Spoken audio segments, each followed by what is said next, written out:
doubt started to form in his mind about the whole thing, and he, of course, was very class conscious, as most people were in that era.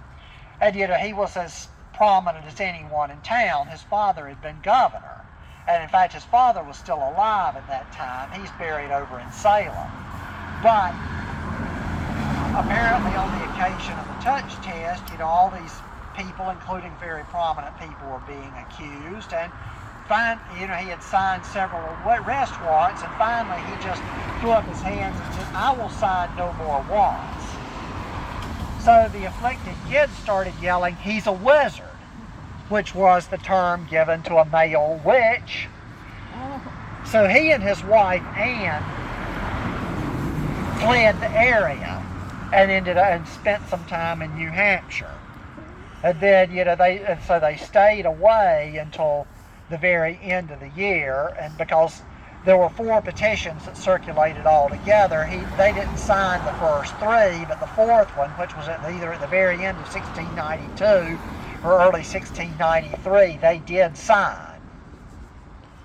But the two of them apparently lived over that, lived right over in there somewhere. I should point out that Dudley's mother, Anne Bradstreet, was was the well-known poet Anne Bradstreet. She's probably buried over in that cemetery in an unmarked grave. There is a memorial marker to her there, but it's not known where her actual grave was. But his father Simon Bradstreet had been governor until the mid-1680s, and then while they were waiting for the new governor to arrive in 1692, he was serving as acting governor of the colony. But, he really was kind of waiting for the new governor to arrive to do anything about the witch hunt. He was nearly 90 years old at this point. And, there was no charter anyway, which is one of the reasons the thing got out of control as it did, because when it was first starting, there was no legal means to dispense with the cases, so to speak. By the time the governor arrived with the new charter, there were already 50 people in jail. So that wraps up really what I've got to say. If there's any questions, I'm happy to take some. As I said, you're free to tour the house. The house is broken up,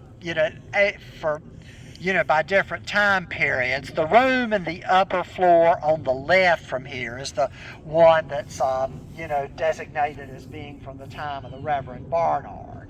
And as you see, the caretaker is in the doorway there, and it's a self-guided tour. There's signs and everything explaining it all. But if there's any last questions, I'm happy to take them. I got one.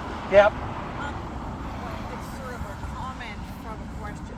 Was Rebecca Nurse hanged? Yes, she was. And she did admit to being a witch, correct? No, she did not. Rebecca Nurse never did. Because one of her descendants lived next door to me, always claimed to have the second sight, as did her mother.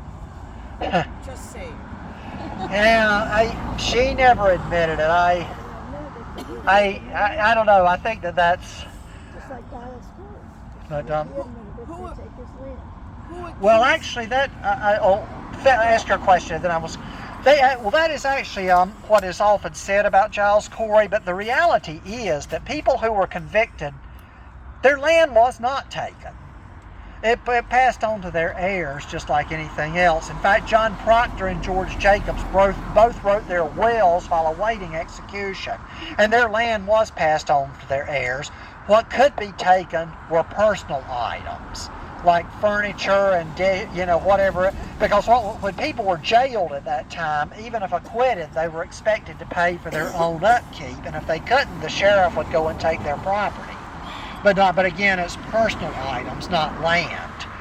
Well, I think the reason that the idea that land could be seized is so widely believed is that was the storyline of Nathaniel Hawthorne's novel, The House of the Seven Gables, was that the character there, Judge Pynchon, had accused the character of Matthew Maule,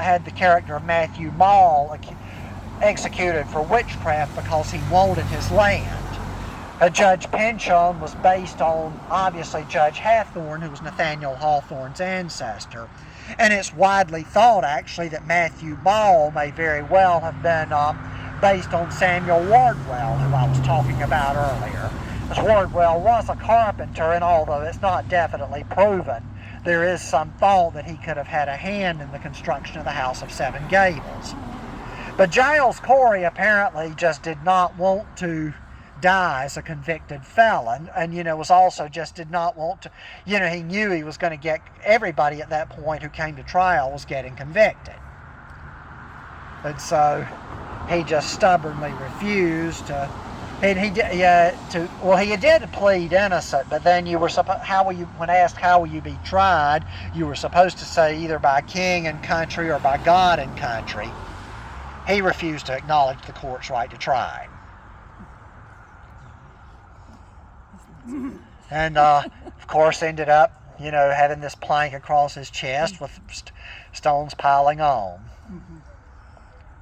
Now you started to ask a question, I think, before I... Who accused Rebecca Nurse? Well, certainly the leading accusers were the Putnam family. The younger Ann Putnam and her mother became involved, who was also... Here's another case of mother and daughter with the same name, but in this case it's accusers. The elder Ann Putnam, they had a servant named Mercy Lewis who got involved in it, along with, once in court, pretty much all the afflicted children. But then there were also these neighbors named Holton came forward, because Samuel Holton, who she had criticized because of what his hog had done, was dead by that time, but his wife then began wondering, okay, did Rebecca bewitch my husband to death? And so she came in and testified as well. Thank you. Thank you so much. Hey, thank you. Thank you. You did a fabulous job. I really Thank you. appreciate it. Sure. And anybody who's in, you all know how to spell my name? Hite. Yes, if you want to look up my book, Okay, good. yeah, it's, that's the name, and the title is In the Shadow of Salem. Thank you very much. It's a great book. I can't Buy wait to read it. So, I hope I see you in Salem next time. Sort of. My brother's more of a She grew up in town. I've moved out. Hey. hey, thank you. I have a question for you. Sure. My Susanna Morton Are you from town? Yeah, I grew up out on The original one, I honestly have. But I lived on Stevens Street. I lived I on believe me, I lived on Great Pond Road. You know, a lot of my Yeah. ancestors What's your attended, last but I name? honestly Hanson, don't. H-A-N-S-E-N. And then, Well, probably. I'm sure that some of and them. then I live on No, it would have White House. been. I mean, Wow. of Yeah, course, so- before